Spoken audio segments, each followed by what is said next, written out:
How you doing? Obviously, that was a grueling battle. So physically, where do you stand right now? I mean, I swear to God, this feels like I was just here last week, and I'm back in front of you guys again. But physically, to answer your question, physically, I'm good. Of course, got this stupid cast on, but besides that, everything's good. Everything is on the up and up. Nice. And I know you've had a time to step back a little bit and kind of reflect on it and soak it in. I mean, registering a title defense, going through such a rivalry battle like that was. I mean, now that you've had a chance to kind of enjoy it a little bit, what did that fight mean to you? This is a feeling that I've always had all through my career as a martial artist. Back when I was wrestling, and I made the decision that I wanted to be the best at one point in whatever I was doing. I don't soak it up as much. It's as soon as I'm done, it's those few hours, of course, the world, everyone is blowing up your social media. Everyone's, big upping you. Hey, good job. But then there's that moment when I go to my room and I'm by myself. My manager always loves to be in my room, but I have to kick him out sometimes because I want some privacy by myself. And I'm just in there, and then I think to myself, what's next? That's done. That's over with. What's next? And that's kind of the feeling I'm getting now. It's just I'm sitting at home taking my daughter to school. I come back on the couch and I'm just watching TV. And you know what? Actually, now I'm getting into the UFC 3 game. So it's pretty cool to just be able to get my ass whooped by fans all over the world as my own self.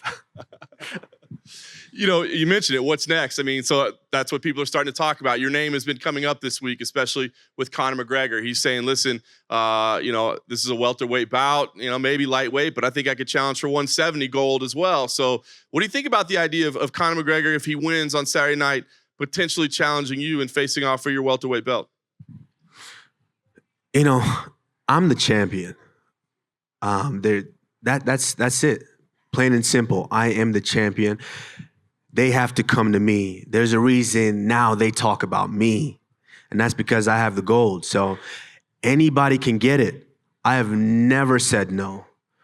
When Dana White calls and says, I want you to take out this guy, I say when, and we get it done. So I'm not the one picking and choosing fight. I've never turned down a fight ever in my career. I've been the one begging for fights. But now I'm in the situation, I'm in the position to where I don't have to beg for fights anymore. They have to come to me. If Conor wants it, Conor can get it too. I don't discriminate on the ass whooping. Anybody can get it. On that tip, Jorge Masvidal was here earlier as well, and he said, listen, he wants to fight. And it's kind of getting personal to him a little bit. He said he doesn't like the trash talk that he feels is coming from you at this point. And he'd like to potentially have a fight with you as well. I talked to Dana yesterday. He said he feels like Jorge is probably the number one contender right now. What about that? I know you say you'll take it from anybody, but is that fight more appealing to you, say, than Conor McGregor? Who? Like I said, anybody can get it. When Dana says that's the guy, I say when. Dana said Covington was the guy. When? I got it done. He said Woodley was the guy. When? I got it done. So it doesn't matter. Whoever they put in front of me, it's my job as the champion to go in there and shoot them down. Last thing for me, when's good for you? I mean, if you were the one making the call, I mean, obviously you got the cast on there, but what does look ideal for you in 2020? When would you like to fight? The one thing that I do love now is the fact that, now it's more of a partnership. With what makes sense for Dana and the company, and also my management. I have best management in the game, and so they go in and they sit down with Dana and we figure out a time that works for both of us, and we go in there and we get it done. It's not a matter of opponent; it's a matter of when the champion wants to get back in there and do his job.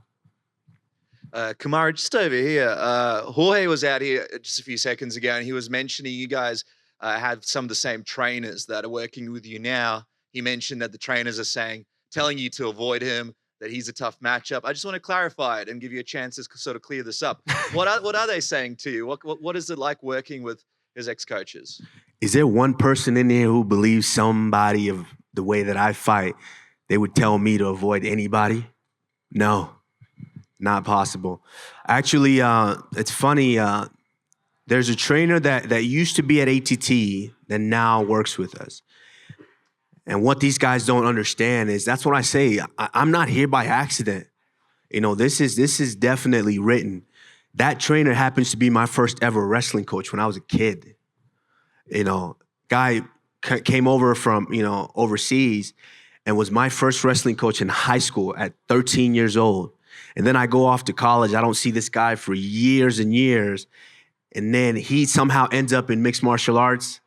I end up in mixed martial arts, and now he's my coach again. So why would they tell me to avoid anybody? That's one thing that coach knows is who I am and what I'm capable of. Obviously, a lot of people sort of trying to get George St-Pierre to come out of retirement and come back for one more fight.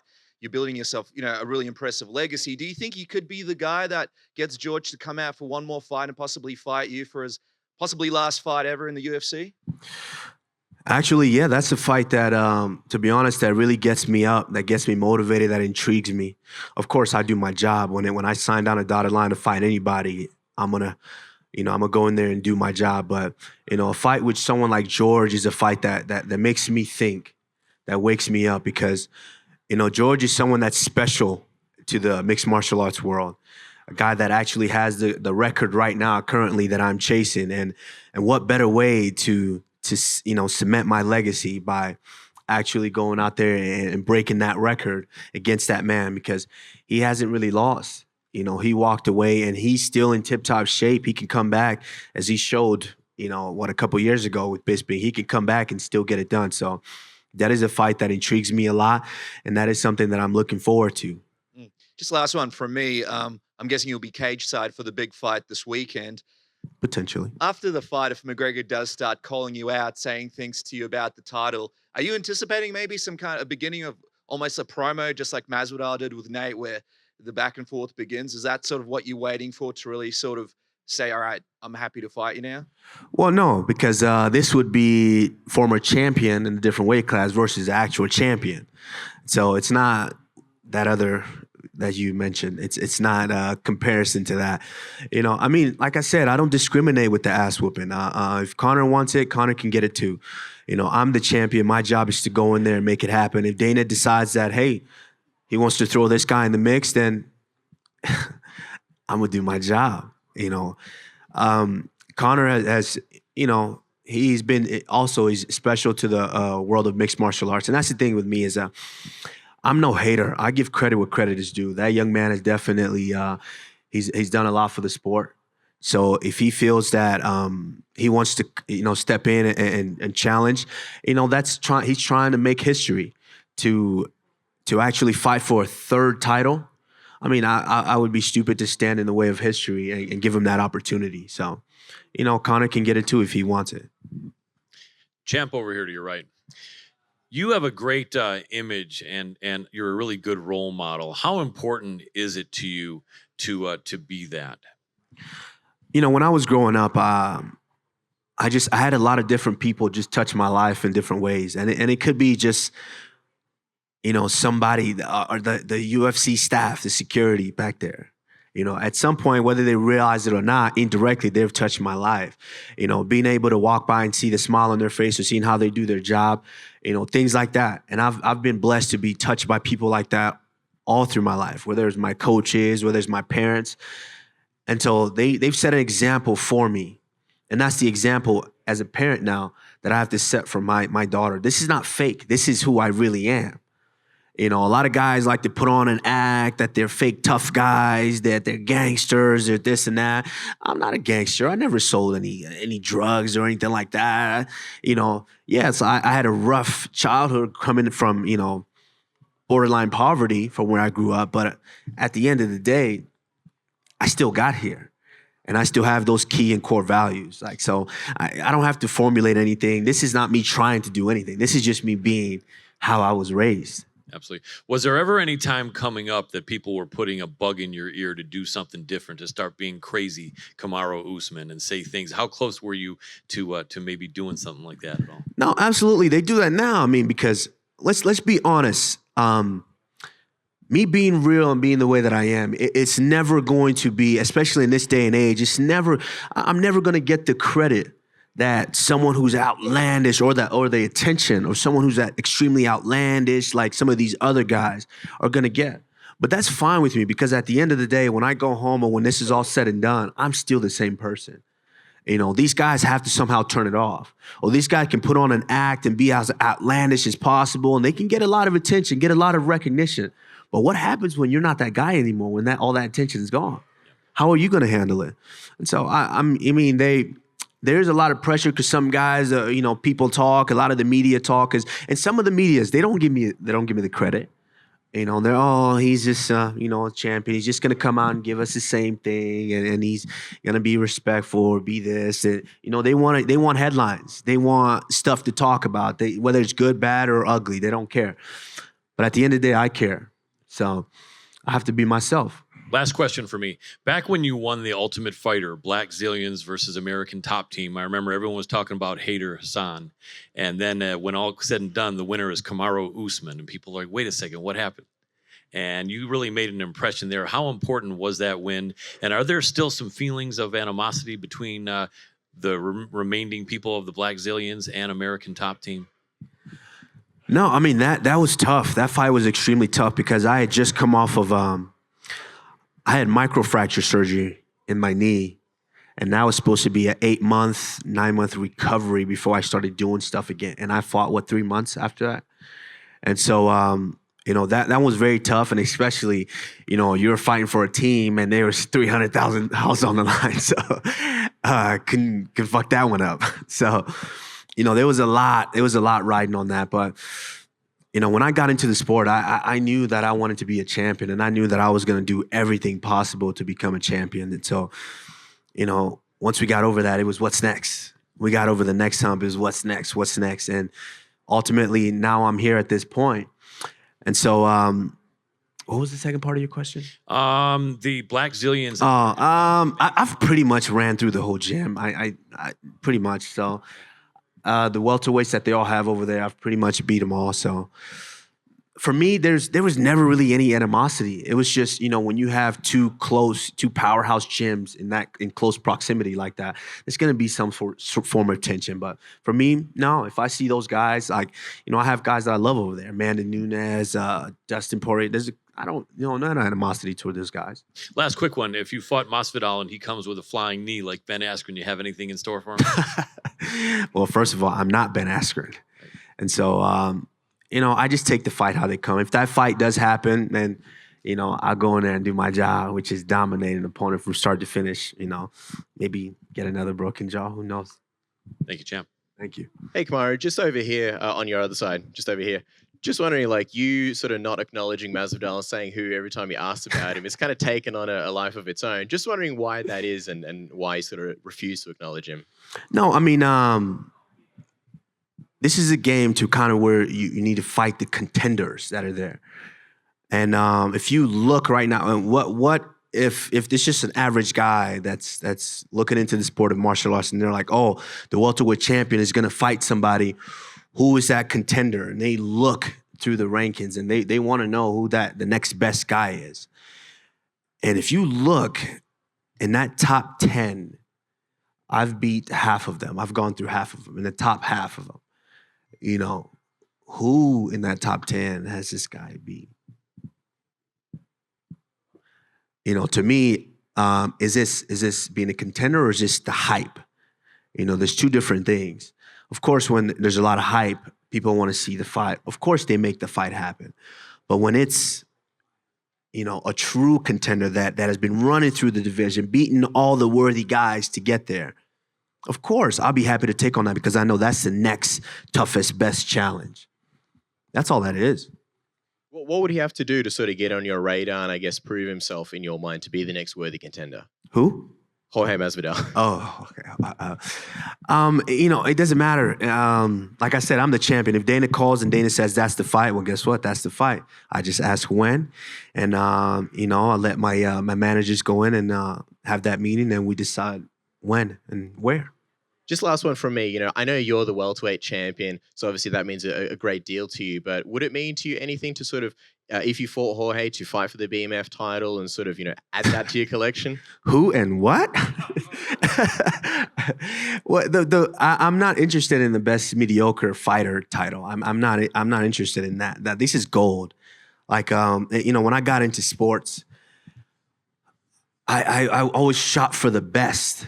And last time I checked, the prices on silver wasn't continuously going up. The prices on gold is going up. So, I always wanted the gold, not silver. So I got the gold, and that's all matters to me. All right here. Okay, what exactly is the injury that you have the cast there on? I'm trying to figure that out too. I mean, I went in, next thing you know, I'm walking out with a cast in my hand.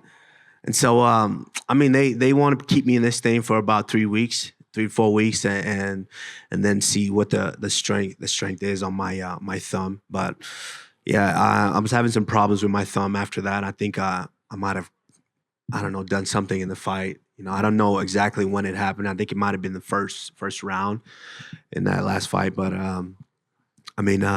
tough fight, huh?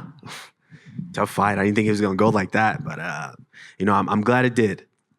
You seem to be embracing the who thing, but what do you think of Jorge labeling you as an owl? I like owls. Owls are scary, actually. I think they can turn their hair, 360 degrees? Yeah, that's a scary thing. I ain't never seen anything like that. If a guy can do that to me, it is what it is. I'm just having fun with it. I'm not taking it too seriously anymore because this is something that I had to realize. Is the moment you get done, people can't wait to say, "Oh no, this is the next guy that can dethrone you. This is the guy that's gonna do it." People wrote me out. People didn't think I was gonna beat Tyron Woodley. They were like, "Oh," even before that, I fought RDA, and people were saying, "Oh, RDA's been a former champion. He's experienced. He was gonna beat me." And I went in and got it done. And then they said, "Oh, Tyron Woodley's got a lot of power. He's gonna knock him out." And I went in and got it done. Then they said, "Oh, Colby can't handle the pace and the pressure of Colby and the wrestling, this and that." And I went in and got it done. Like, they're always going to say something. Each and every fighter has their fan base and have people that support them and they're watching them. A lot of media personalities that have their favorites that they get behind, that they're always making polls or tweeting or bringing on their show just to try to hype them up. And it is what it is, But at the end of the day I know what I'm capable of. I know what I put in. There's a reason I have this cast on. I work myself to a certain point to where, I'm willing to sacrifice whatever it takes to be the best. And right now I am the best. So, at the end of the day, people are always going to say who they think is going to be the next guy to dethrone you. And it's just my job to prove them wrong. And last thing, you mentioned a George St-Pierre record, but another record you're coming close to is Anderson Silva's 16-0, starting the UFC, longest winning streak ever. Is that something you have your eyes on? And obviously you feel you're never going to lose, but how far do you think you can take this unbeaten streak to start your run? To be honest, I don't even look at those things. I remember when I was coming in and fighting for that the Ultimate Fighter title, I was 5-1, and I remember I used to look at guys, and when I first started, I'm like, man, Rashad Evans at the time had just gone on like a 15 fight win streak. I was like, how can I get there? How can I get to where I'm like 20-0 and 21 in this, and all these guys have all these fights? But I don't pay attention to it. I just took it one fight at a time. Next thing you know, people are telling me that I'm 10-1 and 12-1, and that I started the UFC 5-0, and they're making all these things. So that's not something that I pay attention to. When I go in there and continuously do my job, the records would pile up. The only reason I know about that whole George St-Pierre one is because everyone was talking about it after. I saw a couple of polls about it. And so that's when I actually realized it. And I thought to myself, man, yeah, you know what?